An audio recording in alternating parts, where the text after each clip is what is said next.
Representative Greene, you can proceed.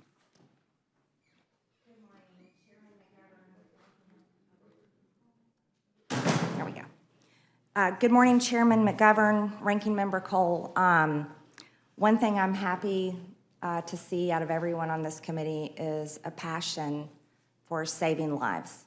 I think that is incredibly important, and I want you to know I share that passion with you.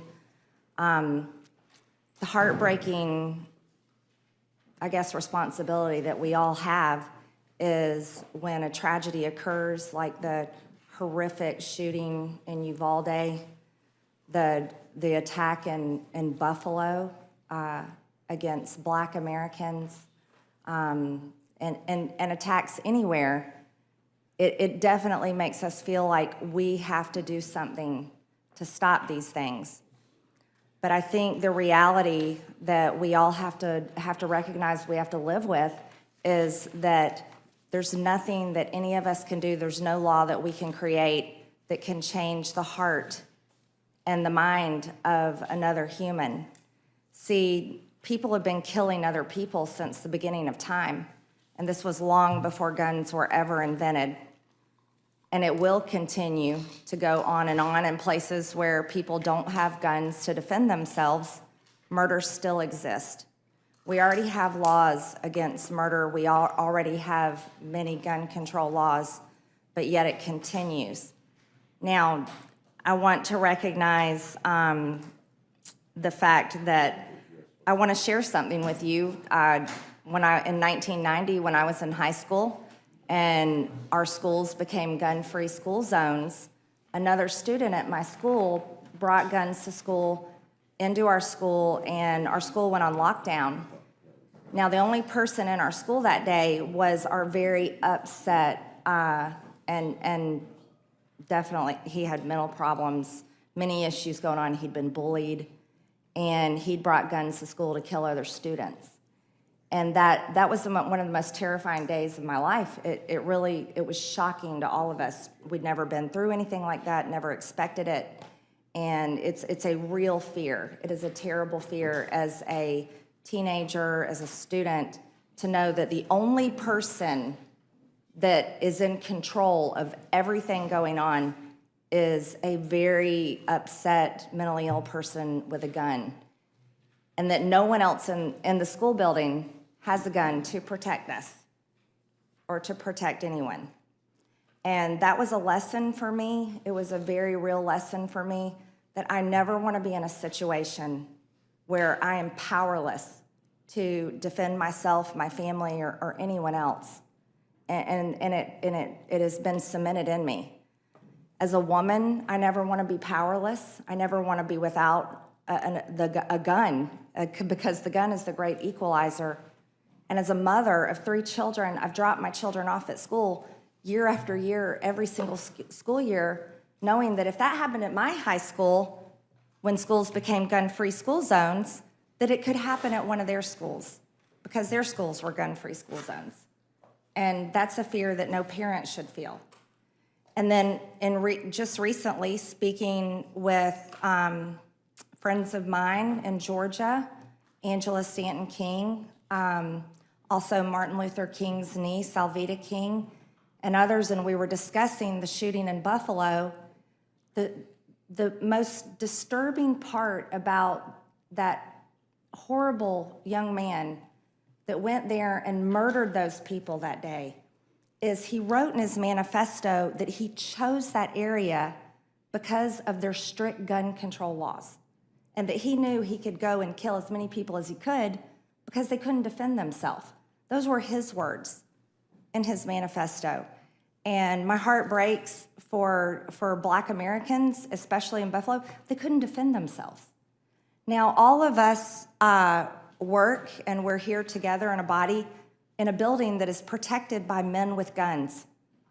And we enjoy that great privilege. How privileged we are to be protected in that manner.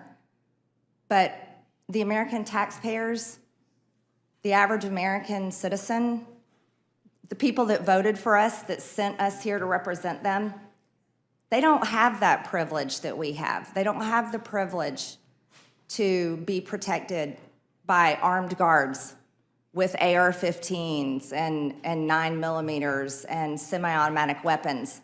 They don't have that protection, but we do. We sure are special. We're very elite in that way. So I would like to ask the committee to make my amendment in order to ensure that every American is guaranteed their due process rights. And the reason why I make this simple is because while we are on different ends of the spectrum on what we believe and our passions about the Second Amendment and about guns, I would like to talk about one thing that we're all called to protect, and that's Americans' due process rights. My amendment would clarify that nothing in this bill can be interpreted to deny any person their constitutionally protected right to life, liberty, and property without due process.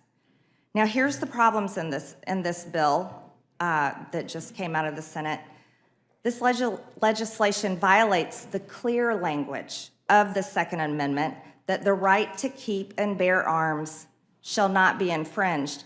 And the reason why that's important is this bill that we're debating here right now, and this bill that we're all very likely to be voting on later today, you see, it puts the gun on trial, but it's the people that commit the act with the gun. They're the ones that commit these acts.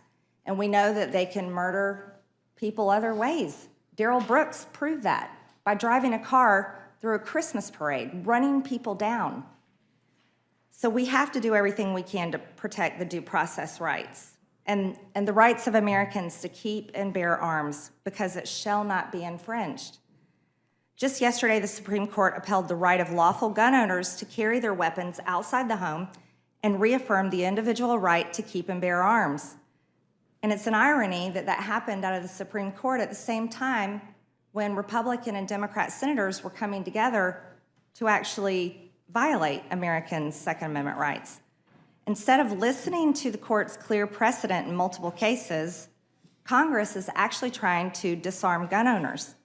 There's precedents. D.C. versus Heller held that the Second Amendment applies to individuals. McDonald versus the City of Chicago held that the Second Amendment applies to state and local governments, not just the federal government. The bill shifts the burden of proof away from the government and onto law-abiding gun owners to show why they should be allowed to keep their firearms when maybe they have not even done anything wrong and they're being falsely accused. This bill encourages states to adopt extreme risk protection orders, which would confiscate the weapons of a person before they have ever committed a crime. It makes people guilty without ever doing anything wrong.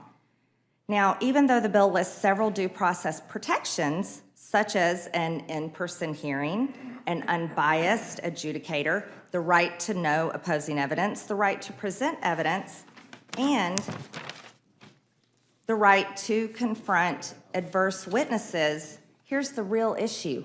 The bill is entirely unclear when the bill requires those rights to be protected. You see, that can all take place after someone's firearms have been confiscated. For example, under this bill, a person could be red flagged and have his gun seized by police without their presence. And then only after the guns were taken might they be given these supposed due process rights. So it's a direct violation, and this bill is too vague. Recent testimony before the Senate Judiciary Committee by David Kopel showed that at least 1/3 of all red flag tips are false accusations. And I think that's a dangerous place for us to put Americans in. There is no amount of due process steps that can be added to risk protection orders to make them constitutional. They violate the Second, the Fourth, the Fifth, and 14th Amendments. The bill references persons, also, this is something important too, in a dating relationship that could be subject to a gun confiscation order or prosecution that does not clearly define what constitutes a dating relationship. The bill leaves the particulars for a judge to decide. The failure of prosecutors to prosecute domestic violence crimes is not a reason to start restricting the due process rights of Americans by disarming lawful gun owners. Now let's talk about our rights. Our Constitution is clear that no citizen can be denied life, liberty, or property without due process of law. The Fifth Amendment explicitly applies this protection against the federal government. No person shall be deprived of life, liberty, or property without due process of law. Now, also, the 14th Amendment applies to this protection against the states because it clearly says no state shall make or enforce any law which shall abridge the privileges or immunities of citizens of the United States, nor shall any state deprive any person of life, liberty, or property without due process of law. Now, here's why my amendment is important. The legislation actually pays or bribes states to implement these laws that fundamentally violate the due process rights of their citizens. It's incentivizing states, it's funding states for red flag laws, and we shouldn't be doing that. All I'm asking is that Congress confirm that each person's due process rights must be protected as this legislation is implemented. The language is intentionally broad, and that's the problem. Broad language can be used the wrong ways. And it gives more protection to law-abiding gun owners and clearly shows Congress' intent that no one's rights should be violated. That's what my amendment will do. I see no reason why the committee would not welcome the opportunity to add more due process protections to this bill and reaffirm the rights of all Americans, as that is our duty. I ask that you make my amendment in order, and I welcome any questions. Thank you. Thank you, Mr. Scott. Thank you, Mr. Chairman, Ranking Member Cole, members of the committee. First, I'd just like to insert my full statement into the record. And, Mr. Chairman, it's a fairly straightforward amendment. Nothing in this act or amendment made by this act may be construed to expand circumstances in which the death penalty